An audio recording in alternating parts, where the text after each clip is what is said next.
கோவையில் 23வது ஜூனியர் தேசிய வூசு சாம்பியன்ஷிப் போட்டி வீரர் வீராங்கனைகள் அணிவகுப்புடன் வண்ணமயமான கலை நிகழ்ச்சிகளுடன் துவங்கியது.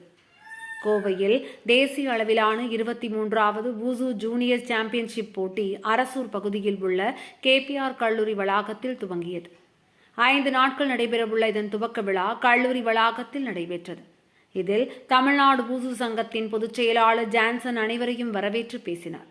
விழாவில் இந்திய வூசு சங்கத்தின் தலைமை செயல் அதிகாரி சுகைல் அகமது, கல்லூரி முதல்வர் சரவணன் ஆகியோர் முன்னிலை வகித்தனர்.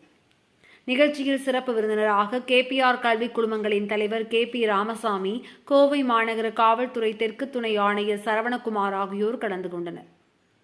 5 நாட்கள் நடைபெறவுள்ள போட்டிகளில் பஞ்சாப், ஹரியானா, உத்தரப்பிரதேசம், மணிப்பூர், மகாராஷ்டிரா, கேரளா, தமிழ்நாடு என நாடு முழுவதும் இருந்து சுமார் 1300 வீரர் வீராங்கனைகள் போட்டிகளில் கலந்து கொண்டனர்.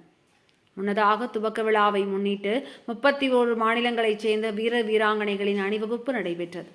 தொடர்ந்து தற்காப்பு கலையான வூசு கலையை மாணவ மாணவிகள் வாள், சுருள்வாள் மற்றும் கம்புகளை சுற்றி அசத்தலாக செய்து காண்பித்தனர். இதனை கூடியிருந்த பார்வையாளர்கள் கைகளை தட்டி ஆரவாரம் செய்தனர். போட்டிகள் முறையே சான்சு மற்றும் டவுலு ஆகிய 2 பிரிவுகளில் நடைபெற்றன. துவக்க விழாவில் தமிழ்நாடு வூசு சங்கத்தின் தொழில்நுட்ப இயக்குனர் ரவி, கோவை மாவட்ட தலைவர் கணேசன், KPR கல்லூரியின் உடற்கல்வி இயக்குநர்கள் செந்தில், முத்துலட்சுமி, ஸ்டாலின் உள்பட பலர் கலந்து கொண்டனர்.